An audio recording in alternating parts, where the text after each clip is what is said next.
자, 10대 투자 뉴스 확인해 보셨습니다. 그에 따른 종목들에 대해서도 전략을 좀 세워보도록 할게요. 오늘 대신증권 광면센터의 강종혁 대리 전화 연결되어 있습니다. 안녕하십니까? 네, 안녕하십니까. 네, 일단 오늘 시장에서 가장 많은 관심을 받고 있는 삼성물산에 대한 이야기 해보도록 하겠습니다. 제일모직과 합병하고 나서 처음으로 다시금 재상장이 됐는데요. 시가총액 4위로 출발을 했고 주가는 일단 오늘 장중에 상승으로 전환되면서 2% 이상의 상승을 보여주고 있습니다. 시너지 효과나 실적에 대한 기대감 반영되고 있는데 앞으로에 대해서는 어떻게 보시나요? 네, 통합 삼성물산이 재상장 첫날 약세 출발을 보였습니다. 시가총액이 SK하이닉스를 제치고 4위로 자리를 잡았는데요. 일단 삼성물산 오늘 오전에 장 초반 약세를 딛고 플러스 4%까지 상승하는 모습을 보였었습니다. 오전 중에 집계된 걸로 봐서는 외국인 기관 소폭 매수 집계되고 있습니다. 증권가에서는 일단 통합 삼성물산이 재상장하면 단기적으로는 차익 실현 매물과 유통 물량 증가에 대한 어떤 주가가 부담을 느낄 수 있다라는 주장이 나온 바 있었는데요.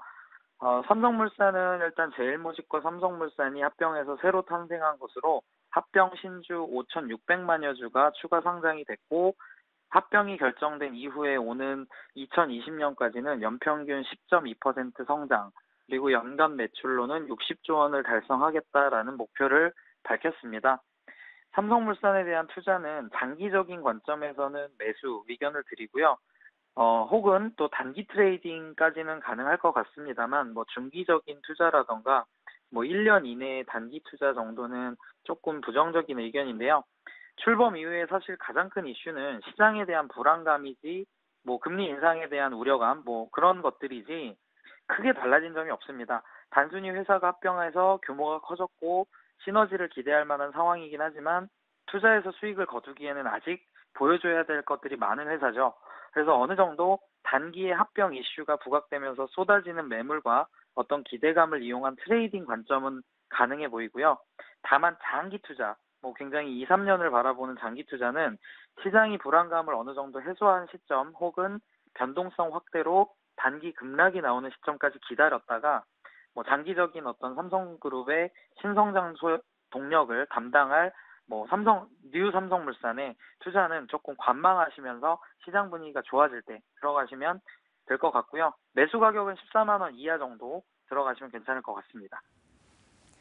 네, 삼성물산에 대한 이야기 들어봤습니다. 일단은 두 기업이 합쳤기 때문에 좀 더 확인해 봐야 될 것이 많다라는 이야기까지 전해주시면서 다소는 좀 보수적인 의견을 내주셨습니다. 이어서 쇼박스 보도록 하죠. 중국의 화이브러더스와 공동 제작 형태로 올해부터 2017년까지 6편의 작품을 제작할 예정입니다. 이에 따른 기대감 속에서 일단 중국 시장에 대한 기대감이 더욱더 크게 반영되고 있는데요. 1% 안팎의 상승세를 보여주고 있습니다. 전략도 소개해 주시죠. 네, 쇼박스는 송강호, 유아인 주연의 영화 사도의 어떤 기대감 때문에 일단 주가는 상승세 계속 기록하고 있습니다. 관객 1,000만 명을 돌파한 암살에 이어서 사도 효과에 힘입어 실적이 급증할 것이라는 어떤 전망이 시장에 쏟아져 나오고 있는데요. 여기에 전일 신영증권은 쇼박스가 중국 화이브라더스와 공동 제작 형태로 중국 시장에 진출할 계획이다라고 밝히면서 올해부터 2017년까지 6편의 작품을 제작할 예정으로 밝혔습니다. 신영증권 연구원에 따르면 쇼박스에 대한 개별 영화의 실적도 중요하지만 글로벌 영화 시장의 어떤 진출이 가시화된다면 추가적으로 어떤 파이가 커지는 그리고 공략할 수 있는 시장이 늘어난다는 점 굉장히 긍정적이다 이렇게 보고 있습니다. 3분기 실적 개선 가능성이 굉장히 높고 암살이 이미 작품 이익이 75억 원에 달할 것으로 예상이 되기 때문에 일단은 남아있는 것은 이제 사도라던가 하반기 실적에 관련된 어떤 흐름들일 텐데요. 투자 의견은 조정 시 매수를 드리겠습니다. 쇼박스는 연이은 대박 행진 때문에 그리고 기대감 때문에 어떤 부합하는 실적을 보여줄 가능성은 높지만 중국 시장 공략이라던가 어떤 사도에 대한 것들은 좀 불확실성이라고 저는 보고 있습니다. 그렇기 때문에 단기적으로 급등했던 부분은 어느 정도 쇼박스의 주가를 적정선까지는 끌어올렸다는 의견인데요. 전고점 부근에서 매물이 출회될 경우가 있을 것 같아요. 그래서 9,000원대에서 매물이 출회하게 되면 8,000원대 초반에서 매수를 하시고 향후 사도의 흥행 여부와 중국 시장 진출에 대한 성과를 주시하시면서 목표가를 10,000원까지는 가져갈 수 있는 전략 추천드리겠습니다. 네, 앞으로 사도에 대한 이 평가가 어떻게 나오는지 그리고 또 중국에 대한 진출이 어떠한 성과를 보이는지에 따라서 주가는 이전의 고점을 뚫고 10,000원대까지는 돌파할 수 있겠다라는 이야기까지 전해주셨습니다. 자, 마지막으로 컴투스에 대한 이야기도 보도록 하겠습니다. 당분간 신작 모멘텀이 없을 것이다라는 이야기가 나오고 있는데 3분기 실적이 좀 부진할 것으로 예상이 되고 있네요. 주가도 오늘 장에서 하락하고 있습니다. 어떠한 전략 필요할까요? 네, 오늘 컴투스 하락은 이베스트 투자증권에서 리포트가 조금 좋지 않게 나와서 하락을 주도하고 있는 모습인데요. 공격적인 마케팅이 계속되는 데다가 당분간 신작 모멘텀도 기대하기 어렵다. 즉 비용은 많이 나가는데 들어올 돈이 없다. 이게 이제 기본적인 논리인데요. 투자 의견은 매수를 유지했고 목표 주가는 16만 5천 원에서 14만 5천 원으로 내렸습니다.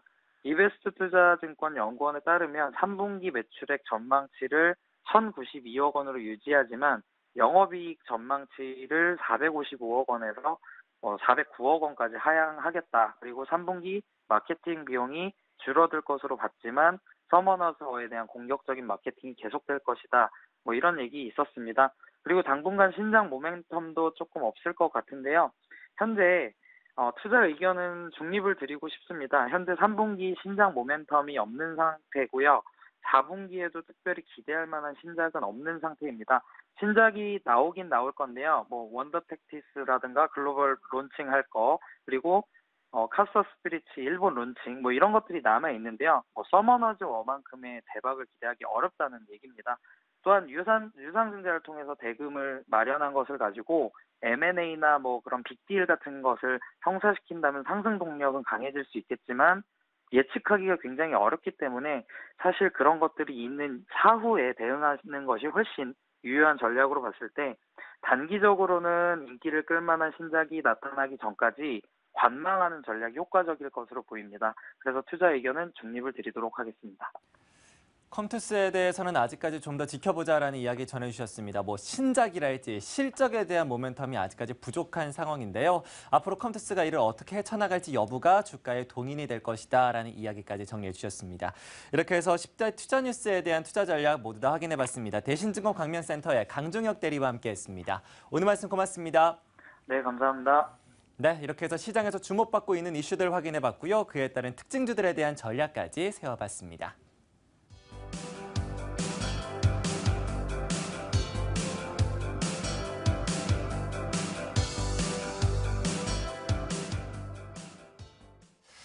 네, 이렇게 해서 저희 이슈의 현장 오늘 준비한 소식은 여기까지고요. 저희들은 내일 이 시간에 더 알차고 핫한 경제 이슈들 가지고 다시 찾아뵙도록 하겠습니다.